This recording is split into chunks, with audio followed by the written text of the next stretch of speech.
There was this group of women doing a study of the book of Malachi in the Old Testament, and they came upon the third verse in chapter 3, and it puzzled them. It said, "He will sit as a refiner and purifier of silver."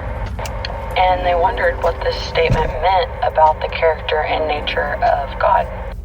So one of the women offered to investigate the process of refining silver and then get back to them at their next Bible study. So that week, the woman called up a silversmith and was like, "Hey, can I come watch you while you work?"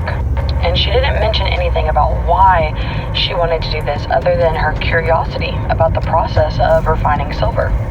So he agreed, and she went.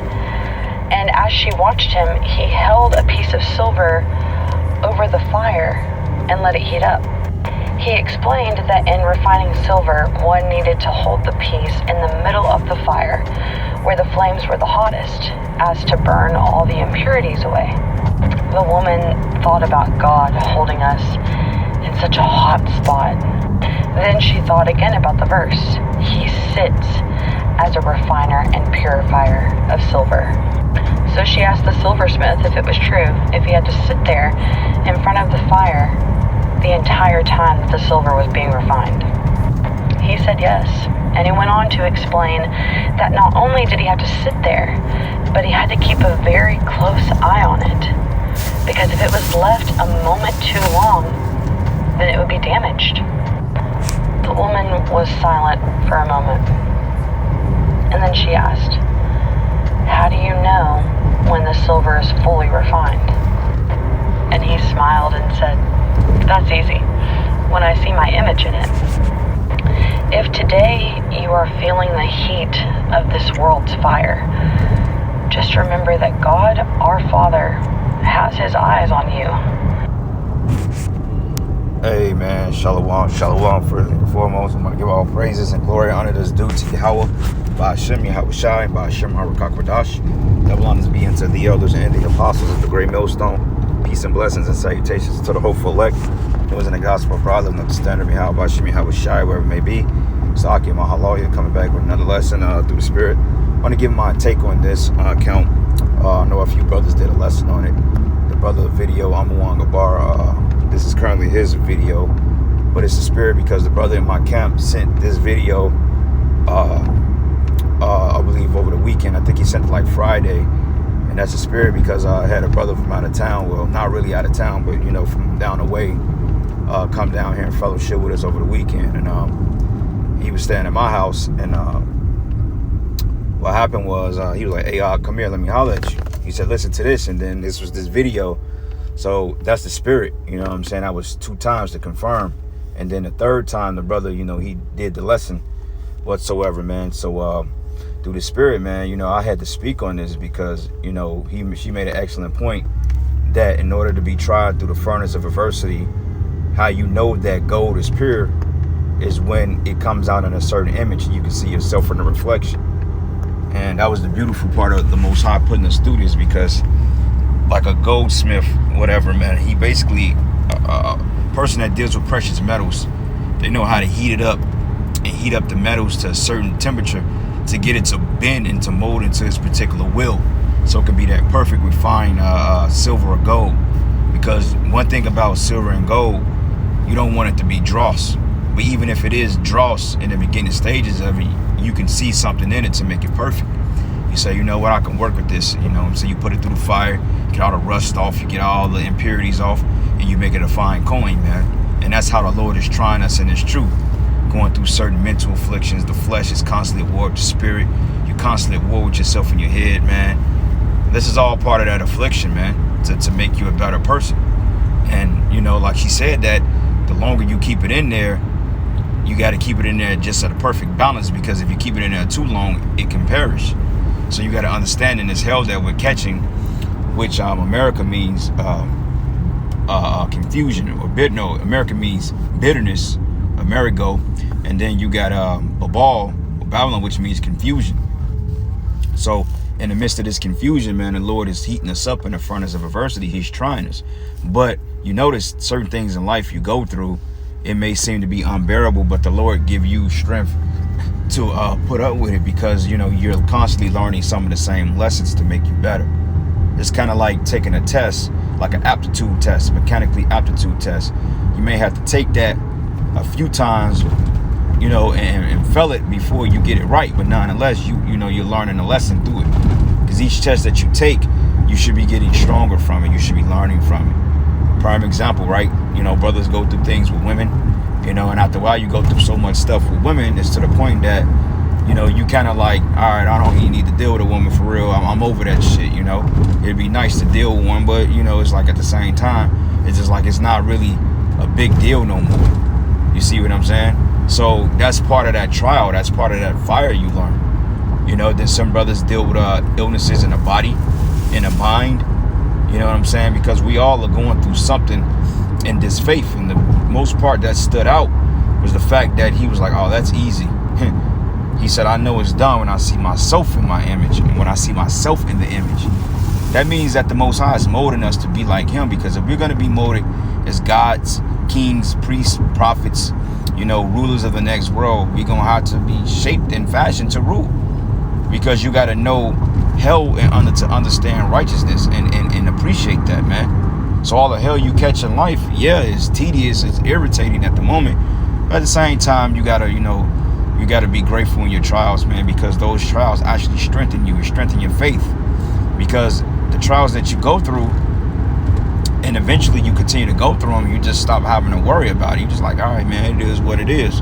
And then you watch the Lord work in your life, man. You know, so yeah, it's a beautiful thing, man. You know, like me personally, you know, and I'm not putting my business out there, you know what I'm saying, but I just been going through you know, and you know what, and that show you how Satan is, because, you know, my confidence is truly built up in Yahweh Hashem Yahweh Shai, but you have those form of vulnerabilities, man. You know what I'm saying? And I notice I've been dealing with how can I say it? We all this is really between me and Yahweh Hashem Yahweh Shai, man. You know what I'm saying? But just certain demons I'm dealing with, man, and the spirit be telling me like, look, bro, you taking too much. Just, bro, this you ain't gotta do it all, bro. You know what I'm saying? Nobody's gonna look at you different. You know what I'm saying? Like, nigga, we know you want to be the Red Power Ranger type shit. You know what I'm saying? Ain't gotta deal with that. You don't always have to be the gravity of everything, man. Let brothers balance you out so it can be easier for you. You know what I'm saying? Don't think people look at you certain type of way because you didn't bring out this or that. That's in your own mind, and that's that affliction you going through in your mind, you know. Because Jake, you know what I'm saying, we've been beat down so much to the point we always have a point to prove, man. You know what I'm saying? And really, we ain't gotta prove shit to nobody but Yahweh Hashem Yahweh Shai. And oftentimes we find ourselves trying to prove shit. You know what I'm saying? It ain't my job to prove nothing to nobody but the Lord. That's it. You know, so that's just something I've been dealing with, you know what I'm saying, from time to time. And I notice when brothers come around, it helped me to see that. You see, it helps me, and that's a good thing.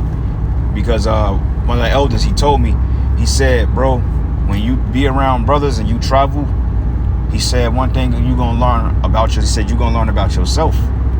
And it stuck with me, because I was like, damn, it makes sense. Because when you're around other brothers, you don't measure yourself against them, but you see their mannerism. You see, you know, the struggles and the plateaus they've climbed over, and the truth and the downfalls they've had. And then you start looking at yourself, and you may do certain things, and then, you know what I'm saying, they get called out or you see different.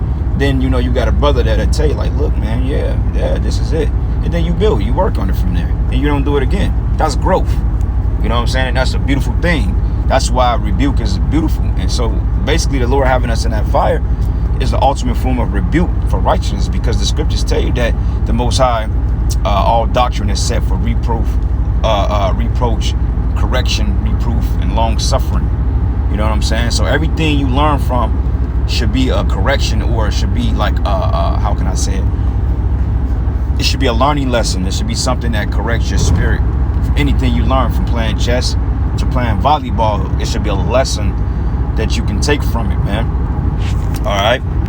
So yeah, the Lord is trying us, man. It's a beautiful thing. All right. So this is the book of Sirach 2, And I'm gonna start at verses let's start at verses 2. It says, set thy heart aright and constantly endure, and make not haste in the time of trouble. So this thing is about endurance.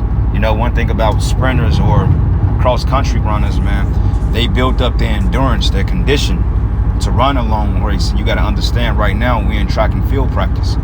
We're building up the endurance in order to run this race, because when this society finally collapsed and things started to happen on a huge scale, that's when we're going to have to hit the ground running. That's when our faith and what we've learned and what we've applied will have to show. Because if you haven't been applying yourself and really being into this truth, this word, you know what I'm saying, you're gonna have some problems, man. You know, so to tighten up, not lighten up, tighten up. You know what I'm saying? But if you've been in this word, you've been constantly, you know, paying attention to the prophecies and have your mindset, have your mind ready, you'll be okay. Because believe it or not, brothers, I believe we really are ready, man. You know what I'm saying? I believe we really ready. I don't know how we can't be ready if we've been doing the work, because the Lord said, look, you do the work, he's going to take care of you. You know, like me, I have it in my mindset already that in about another, you know, and it could be longer than that, but in the back of my mind, I feel like I only have a few months left. And when I say that, I'm talking about as far as leaving everything behind. I truly feel like that. I truly feel like in a few months, man, give or take, I feel like that, you know, things are going to start coming down. You know, they're going to start having certain measures and so forth. They're going to start putting the squeeze on us that ain't dealing with the you know what. So I'm giving myself, you know what I'm saying? And like I said, it could be longer than that. It could be next year. Who knows? But I'm giving myself months top, you know what I'm saying, to do just to do my last little seconds of this wicked place before, you know, I just go surely out faith. Because honestly, I'm ready to leave all this stuff behind, man. I don't want to be attached to nothing in Babylon. And that's just the truth. I don't want to be attached to nothing. You know what I'm saying? If it ain't coming in the spirit of Yahweh Bashim Yahushai, I don't want to be attached to it. You know, let all this shit go, man. You know, I don't want my name on a piece of paperwork, because that's how they keep up with you. But anyway, it says, cleave it to him and depart not away, that thou mayest increase at thy last end. Okay, and that's being in that fire. Because, hey, like she said, look, if he keeps you in a fire too long, it will destroy you. But overall, man, if you the Lord, he gives you those tests, that balance. He pull you in, he pull you out, he let you cool off a little bit. He give you, you know, some time to do things. You know, he give you a light sentence. You know, things seem to be going good, but you gotta expect, like, look, Lord, like, all right, man. You know what I'm saying? You didn't kind of, you got too cool. Let me go and put you in the fire. You know, and it gets irritating, it gets tedious. But when you understand what the Lord is doing to make you in his image, then, you know, you really appreciate it. Because look, Yahweh Shai was put through that fire, man. Yahweh Shai was really put through that fire. Because, hey, at the time of his crucifixion, he felt the Lord leave him. Like the Spirit of the Lord, he felt the presence leave him. He said, thou, Father, why hast thou forsaken me? But, hey, the Lord was really with him. He was watching him.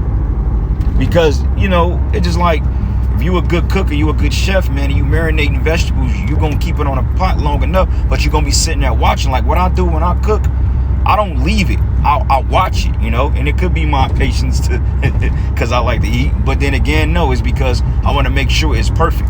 I don't want it too burnt. I don't want it, you know, I don't want it too well done, and I don't want it medium rare. I want it to be well done, just perfectly. Brown inside, juicy. You know what I'm saying? Nothing pink and nothing burnt. You know, which I'd rather have it burnt than pink, but, you know, that's neither here nor there. And I'm talking about food. But anyway, so I sit there and I watch my food as I'm cooking. Good thing to do when you cooking like grains or like rice or grits is to watch it, because if you don't watch that rice, that water will boil out fast, and before you know it, your rice will burn. And I've learned that by leaving rice on the stove. I'm like, okay, I need to sit here and I need to watch it. I got to babysit it. So Yahweh Bashim Yahushai, he's babysitting us. He's watching us. He's in there rooting like, go, go, go. He's watching us, man. His eyes are clearly on his prophets, man. And when you have something watching you like that, man, you on point. Or at least you try to be. But the Lord understands. He understands our shortcomings. He understands where we fall short. You know what I'm saying? So, brothers, if you find yourself struggling with something, the Lord may keep putting that test before you. You know what I'm saying? To see how you gonna fare with that. You know. So it says here, Whosoever is bought upon thee, take cheerfully, and be patient when thou art turned to a lower state. Like we're in a low state right now, and part of that fire is them curses. But the flip side of the curses is to make us better so we can get the blessings, because, hey, the curses overtook us. Clearly overtook us, man. Jake is marinating in curses. Jake is neck deep in the curses.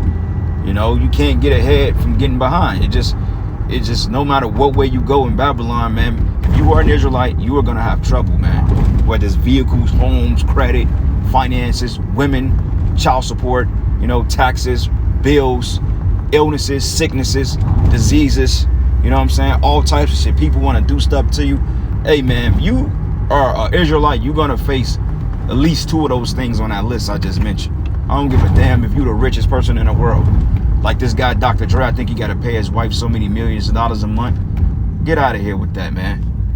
You know, that's hell.